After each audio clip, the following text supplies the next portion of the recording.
Welcome back to the Annie Frey Show. Our YouTube poll for today, go to the Annie Frey YouTube channel where we're broadcasting live and tell us if you support President Trump's restoration and beautification efforts in Washington, D.C., yes or no. I want to cite this tweet here, this post on X, I should say, before we get to our guest Steve Moore here in just a second. And it says, a right-wing wave of governments in South America. In June of 2023, 10 left-wing governments, 3 right-wing, and in June of 2026, they've had a swing of 4 move to the right-wing side. There's something conservative potentially taking over South America. What could that possibly be? And at the same time, we have a lot of polls and statistics showing that the Democrat Party here in the United States of America loves itself some socialism.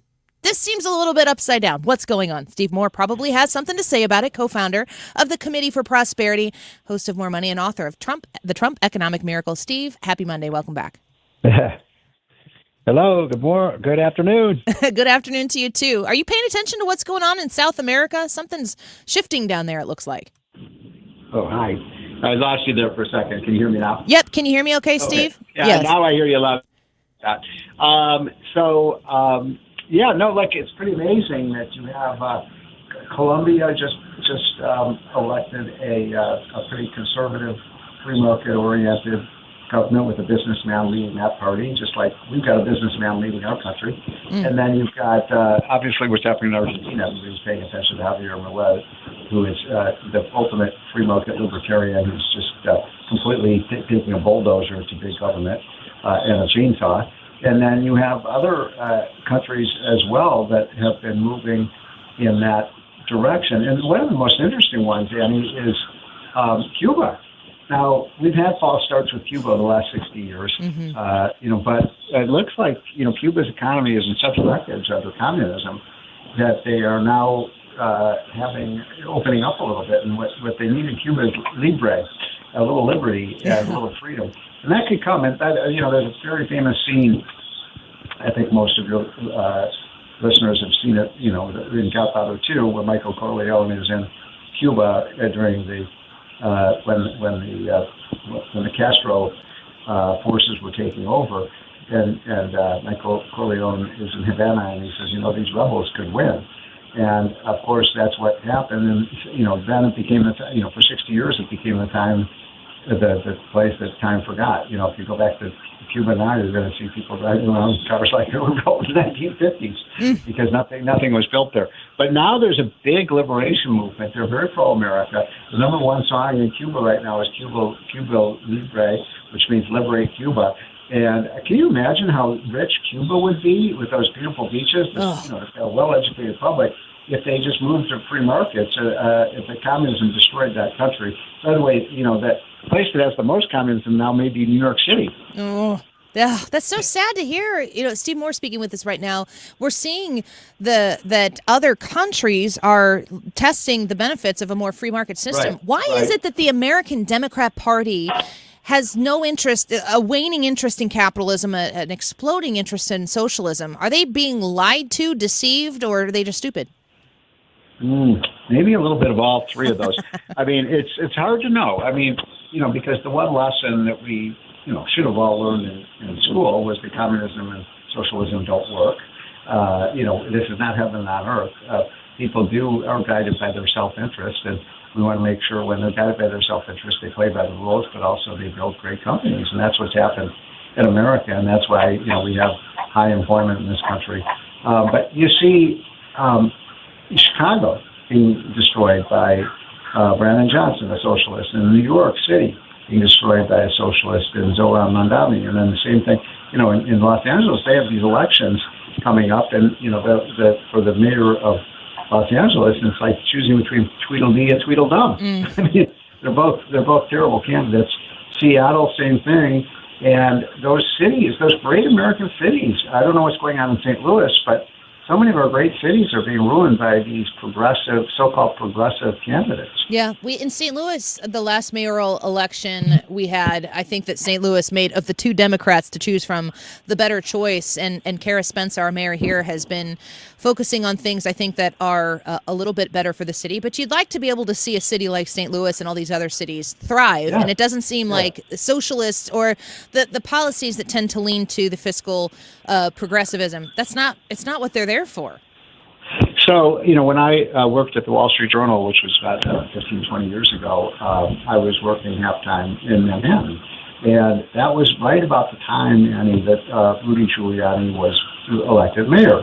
And, Rudy Giuliani obviously has his faults, but my God, when he was mayor, he fixed that city. You could see day after day after day the improvement in the city. They're just adding police, getting rid of the graffiti, getting rid of the crime, fixing the schools, making sure that there wasn't corruption in the government.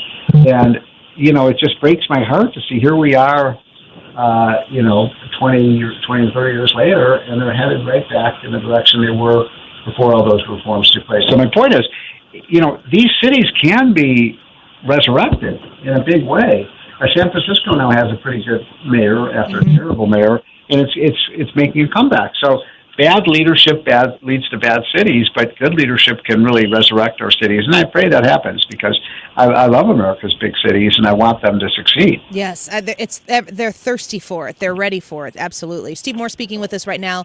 I want to cite one of the points, your third point in the hotline that you send out for prosperity to elite, or Committee to Unleash Prosperity. Yeah. And you're talking about the 8 House seats that are potentially gained in this redistricting wars. And I want to ask you in the experiment, the idea experiment we can have of a +8 Republican seats come this midterm, what can President Trump do when he's not running for re-election and he has potentially the House and Senate still in those final 2 years of his presidency? What do you want to see and what do you think that this president will do to continue to push America back to unleashing prosperity for all Americans? Well, that's a great question. So, I don't think it's very probable that he has a Republican House and Senate, but he may, and he has a Republican House and Senate. But, history is against him. Usually the party out of power picks up about 20 seats in the House. That's just the normal course of events, but it doesn't always happen. So it could happen. Republicans hold the House and Senate. And let me go back to the point you just made, about the fact that Republicans, because of redistricting, midterm in terms of the decennial, because they always redistrict after the census comes out, because that's, required by the Constitution. But now you have all these states doing it, in the mid-decade, and that's very unusual, and I think it's bad. And I hate gerrymandering. I just hate it. Why should the politicians get to choose who's in which districts? This should be done by computers or independent, nonpartisan bodies that just make sure that these are compact districts.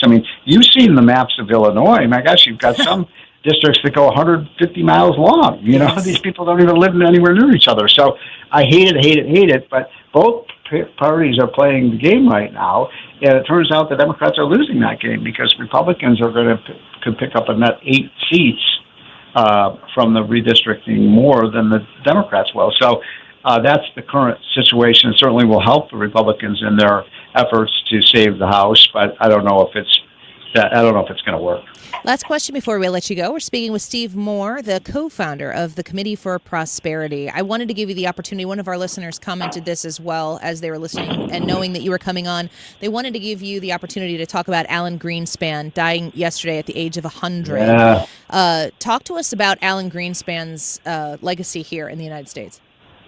Well, he was a giant. He took over at the Fed during the Reagan years. He was appointed by Ronald Reagan in, I think, 86 or 87. And then we had, he was a great Fed chairman. I didn't always agree with everything he did, but think about it, the period from 1987 to 2006 was an incredible period of incredible prosperity. And that was through the end of the Reagan administration and the Bush administration, and then under Bill Clinton, where we had record high stock market, record high, Bill Clinton was a genuine New Democrat. I wish those still existed today. And so what he did was he kept inflation under control. And, under Jerome Powell, who thankfully is gone, inflation went up to 9%. He kept inflation steady and low. He made the dollar as good as gold, and we had great policy at the Fed. And I think, by the way, Kevin Warsh, who is the new Fed chairman, will follow that formula. And, we need to get, if you want to get interest rates down, this is something that some of my friends at the White House, have ignored, that the best way to bring interest rates down is to bring the inflation rate down, right? Yeah. If inflation comes down, Annie, what happens to inflation and interest rates? They come down too. So I'm very bullish. I think the country owes Alan Greenspan a great debt of gratitude for what he did in terms of running a good. And by the way, during that period, all these other countries in the world dollarized. What they did was they pegged their currency to the dollar because it was strong and stable currency. And so I think that's exactly what's going to happen under Kevin Warsh. And I'm very optimistic about where the economy is headed. And in the last 2 years of Trump, I think he's going to go for it. He's going to go for the gold. He's going to continue to deregulate, find the waste and fraud in the budget, cut taxes where you've got taxes that are too high, and improve our education system. So this is a guy who knows how to run things, and I think he'll do an amazing job in his last 2.5 years in office. Awesome. Well, thank you, Steve Moore, for being with us. We appreciate your time. We look forward to talking to you again soon. Thank you. Take care. Bye-bye. Steve Moore is the co-founder of the Committee for Prosperity, host of More Money, Moore, and author of The Trump Economic Miracle, Committee to Unleash Prosperity.com.